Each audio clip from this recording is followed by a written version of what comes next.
What up, folks? What it do? Welcome to another episode of the Best Advice Ever podcast. Yeah, with your boy, Mike Goodwin, the bow-tied comedian. So this will be the last week, I think, that I start the podcast. Well, not say last week, but I will be back on the road. But I'll start today's podcast with the mind of Mike. The mind of Mike. I'm sure this has happened to you. It's happened to me quite a few times, whether I've been in the bank or I've been in a retail store. It just happened to me at Dollar General. There's so many dollar stores out here. We got Dollar General. It might have been Dollar Tree, but there's Dollar General, Family Dollar, Dollar Tree, Dollar Bills. No, that's the Wu-Tang Clan, I believe. But have you been in a situation where you're in line and someone hands the cashier a 50 or 100 and they hold it up to the light, right? They hold it up to the light like, I don't believe you are a person of integrity. I like when they do the little highlighter or whatever. I think that's just more effective. Number one, I don't even know what they're looking for. What are they, when you hold the money up to the light, what are you looking for? But what that did, it made me think about, well, why aren't counterfeiters doing 10s and 5s? Huh? I've never seen anybody hold a 10 up to the light. So if you want to pass off fake money, I'm thinking a 10 will do. A 5 would definitely do. I've never seen anybody hold a Abe Lincoln up in the air. I haven't seen that. 20s are kind of questionable. I think there's a borderline on the 20s, but I definitely believe that folks are out here counterfeiting. They can get away with the 10s. Definitely get away with 5. I'm not advocating criminal activity. I'm not a criminal by any stretch of the imagination. I can't lie well, steal well. I just don't have that criminal DNA. But it did occur to me that I've never seen anybody put a 10 up under the light. I've never seen anybody pull a highlighter out with a 10. Something to think about, because that's what's be going on in the mind of Mike. Now I want to share with you the most valuable podcast segment, and it's simply the best advice ever. Yeah, this is the reason I started the podcast. I want to provide folks some insight from the world that I've lived. I've lived quite an interesting life. I've had the ability to, I was just thinking about this today.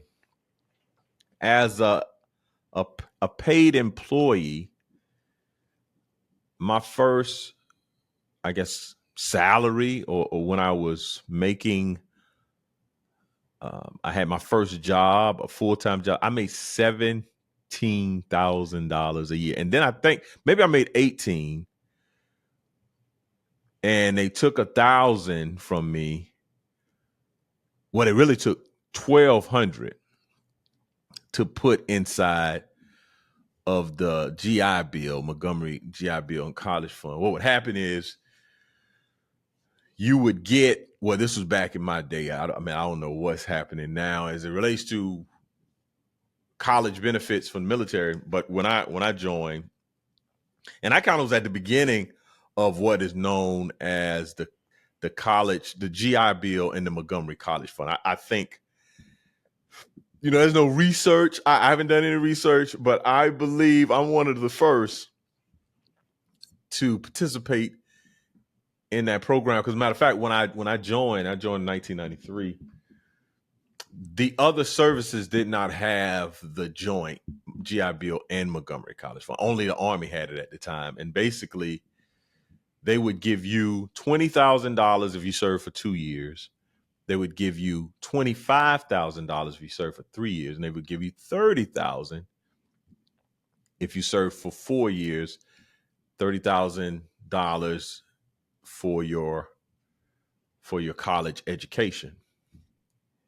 All you would have to do was put $100 into the college fund. I guess be invested in the college fund. You pay $100 a year into the college fund, and then the money's yours once you attend college. One of the greatest regrets I have, not greatest regrets, one of the regrets I have is that first year they take $100 out of your pay and put it into the GI Bill Montgomery College Fund.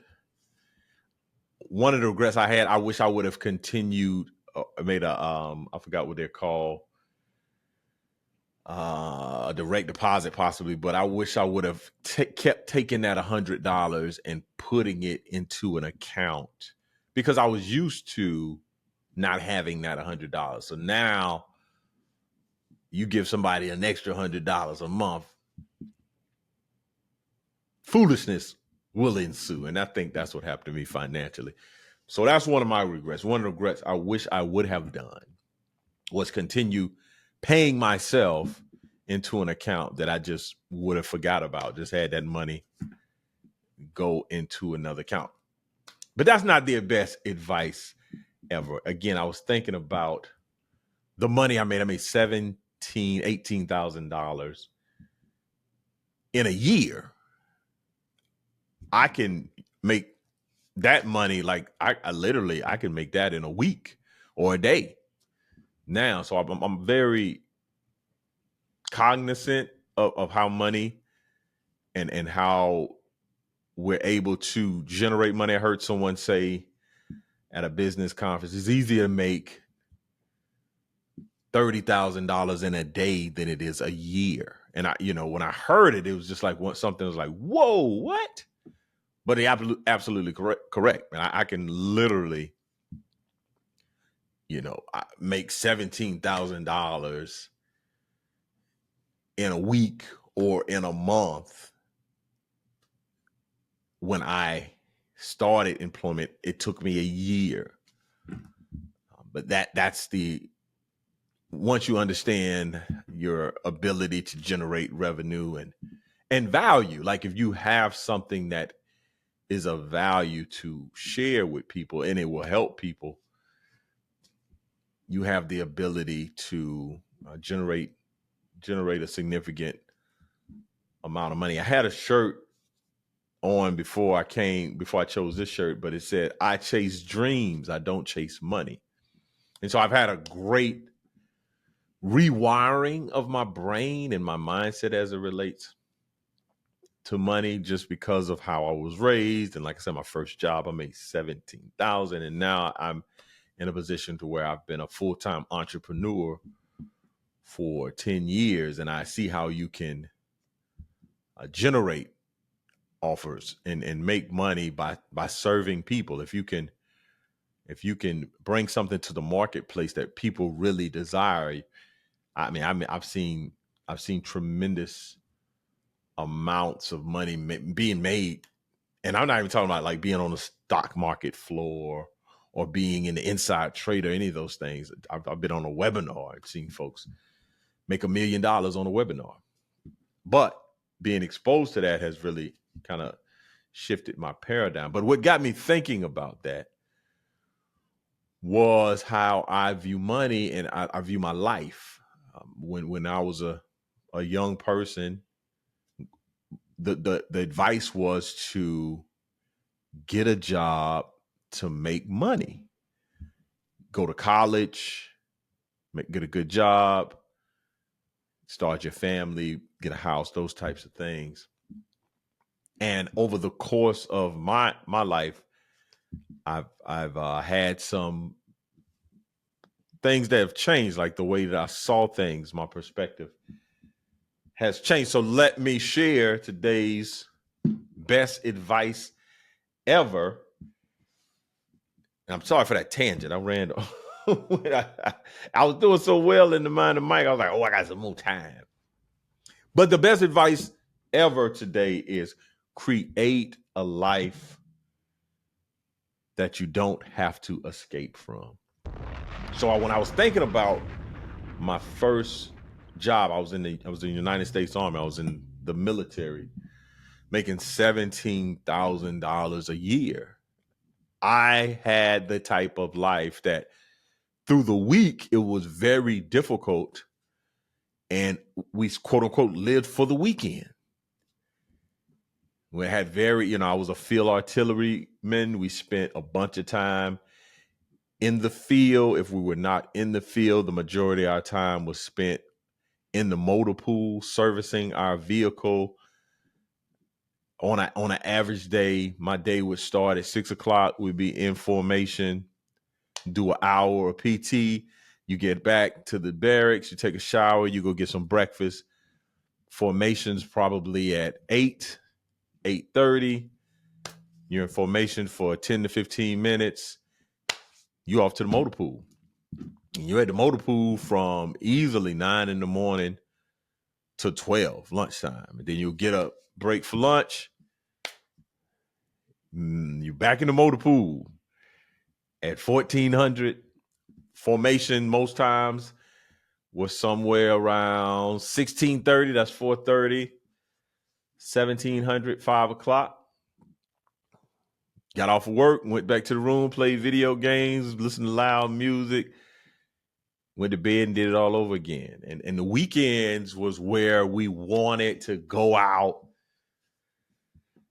and live it up. Get a 3-day pass, a 3-day weekend, 4-day weekend. Oh man, you about to go and live it up. But somewhere along the way, maybe college,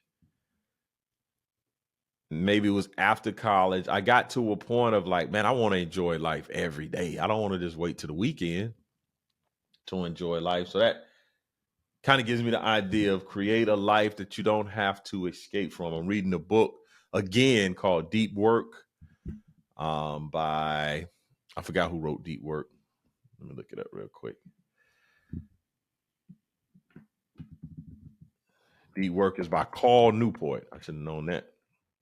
Carl Newport wrote Deep Work. And in the first, like the second page, there was something that was pretty outstanding. There was something that happened, and he was writing about a Swiss psychiatrist named Carl Jung. He was talking about how he would retreat to this, I believe it was an Italian island or a city. He had a tower. And it said that he did not escape. He didn't retreat to this tower to escape his professional life, but instead to advance it. And so the book is talking about the idea of deep work, spending segments of time, 3 to 4 hours, like focusing primarily on one task. It's the difference between deep work and shallow work. I found shallow work to be pretty interesting because people love to talk about multitasking. You hear people all the time like, oh, I'm a big multitask. I love to multitask. And basically what Carl Newport would call multitasking is shallow work. And the definition, I don't have the definition in the book. I might have the book on me. I think it's at the house. But basically, shallow work is work that you can complete while being distracted. Like it doesn't require intense focus like deep work. Deep work is the best work. It's elite work. It's the premium type of work. And so this idea of an individual getting away and focusing so that they can advance their life. I think about Jesus, right? Jesus would be with his disciples and then he would like go off. He would be with everybody, but then he would go for segments of time of prayer, recharging, whatever he's doing, and then come back. This is the idea of creating a life that you're not escaping from, a life that you have the ability to go off and replenish, recharge, refuel. And I just think that's a different paradigm. I don't know if everyone enjoys their work. I've been blessed to have found fulfillment in what I do with the majority of my day, my 9 to 5, quote unquote, or the amount of effort that I put into how I generate money and support my family. I enjoy the work. I enjoy writing jokes. I enjoy performing. I enjoy helping others find their voice on stage, be comfortable on stage. I enjoy looking at material and punching it up, making it stronger, improving it, working with speakers that don't feel confident in their material or in their storytelling ability. Like I find great pleasure from that.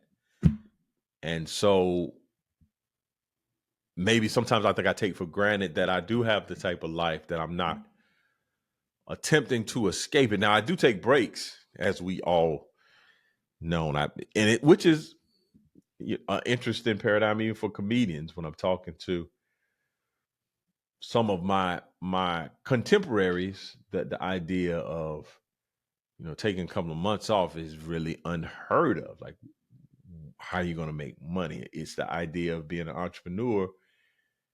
If you don't hunt, you don't eat.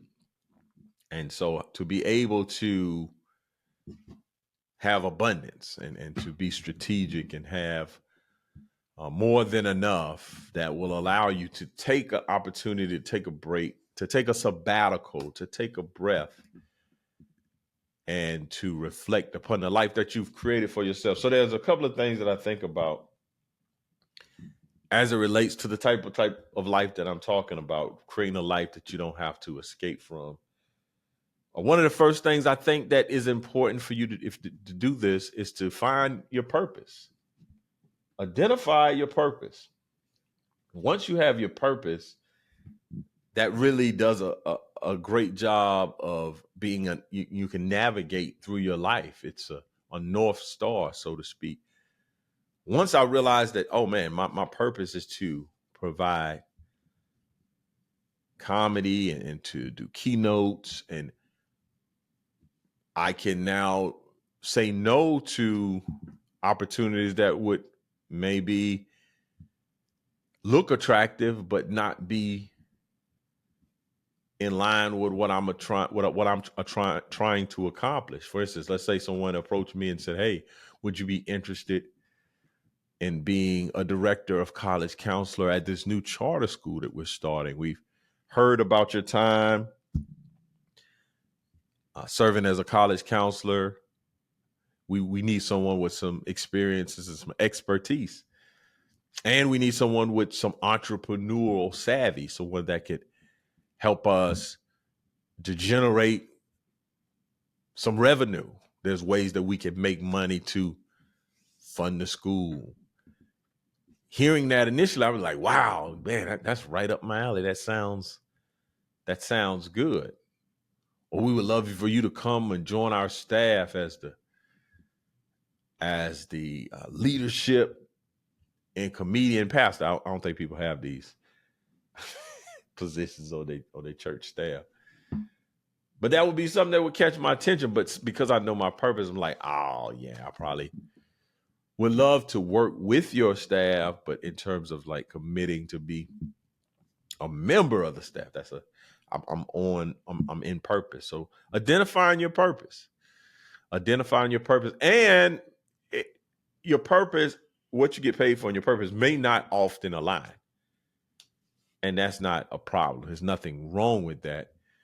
What I'm saying is, when you find your purpose, you can use what you do as your revenue, your job, to help facilitate your purpose. My wife said something most recently that was very profound. She was talking to entrepreneurs in our community of business owners, and she had heard a few people have conversations around kind of feeling a way about being an entrepreneur and still having a full-time job. And she basically said, if you feel embarrassed or you feel like you're failing as an entrepreneur because you're still working a full-time job, you're not looking at it correctly. You're not seeing it with the best perspective. If you're still working and you have a full-time job and you're an entrepreneur, your job can be your biggest investment into your entrepreneur endeavors. I've said it and I continue to say it. When I was working, I worked for 8 years before I was able to transition into full-time comedy. But I would often say, I'm going to fund the dream until the dream is able to fund itself. Fund the dream until the dream is able to fund itself. So even if you're not getting paid for what you believe is your purpose, you can still use your pay to finance your purpose. The other thing you can do is find fulfillment in your work. There has to be something in what you do the most that there has to be some fulfillment. Now, again, you might not line up particularly what you feel like your purpose to do, but there's still some way that you can be fulfilled in your vocation, the line of work that you do. And last but not least, in terms of living a life that you don't have to escape from, and when I wrote it down, it was kind of interesting. It was like, say no and yes. Like, Mike, what? What are you talking about? So to create a type of life that you don't want to escape from, you have to say no and yes, right? So you say no to things that restrict you from enjoying your life, more responsibilities, things that someone else will bring to your plate. You know, I had the ability, I wrote for, like, I guess, ghostwriting for the Nick Cannon show. I was not on the official staff. You didn't see my name in the credits, but I was spending a significant amount of time writing, sending in content for the show. And when I was approached with the opportunity, it sounded like, oh man, of course, this could catapult me into more opportunities. And it was a great experience. And there were the parts of it I gained great insight and knowledge, but it wasn't something that catapulted me into this led to that. Now, again, down the road, there definitely may be a tie-in, but in that moment, there was a point in time where I probably would have been better served saying no. And the show actually got canceled, so I didn't have to say no, but I say no to the thing that restricts you from walking in the type of life you want to have for yourself. And you say yes to new opportunities, even though you make you feel uncomfortable. So in that same example, I probably could say yes to that. And I did. I said yes to this opportunity because I didn't feel comfortable. I was writing for this show. It was pretty fast paced. I'm a comedian. I write stand up. I don't write dialogue for a talk show. But I said yes. And it provided me with some additional skills and ability. That was a very bad example of yes and no. Let's try to do a better one. But the idea is simply, there may be opportunities, and I do it all the time. There may be shows that people approach me with that I say no to. Like, no, I'm not able to do those shows. But then I say yes to opportunities that, again, I just said yes to an opportunity where I'm going to go and speak to the football team at Oklahoma. I'm going to speak to the Oklahoma Sooners, the college football team. That was an opportunity I might have said no to because that's just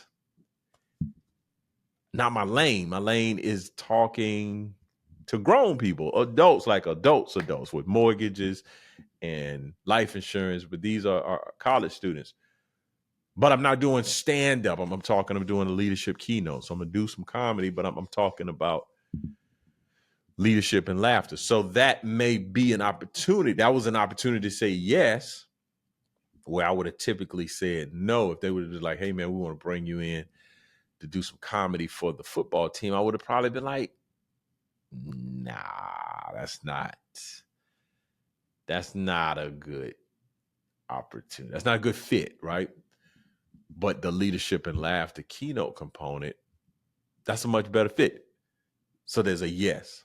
So there's some things that I may say no to doing comedy for the football team that I would say yes to doing a keynote leadership and laugh the keynote. So in that, when you're designing a life that you're not trying to escape from, evaluate every opportunity because the things that you say no to open the door for you to have the ability to say yes to other things. You just don't say no. And I've said this probably before in the podcast. When you say no, someone else receives a yes. That might even be in the first podcast. Just say no. Be comfortable saying no. But you also have to say yes to opportunities that make you feel a little uneasy, that may put you a little bit out of your comfort zone. It may not take you out of purpose, but it definitely will stretch you and grow you. So say no and say yes. So that has been the best advice ever. Create a life that you're not trying to escape from. Create a life that when you do take a break, that break allows you to replenish yourself, recharge yourself, and to refuel yourself. All right. Now, for the what you're not gonna do segment. The what you're not gonna do segment. Hey, if you're enjoying the podcast, please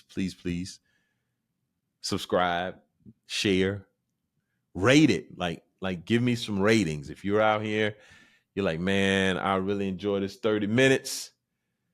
It's helping me get through this Stairmaster session, treadmill cardio session. It allows me to wash my dishes, fold my clothes. Man, please rate the show. Please say, hey, 5 stars.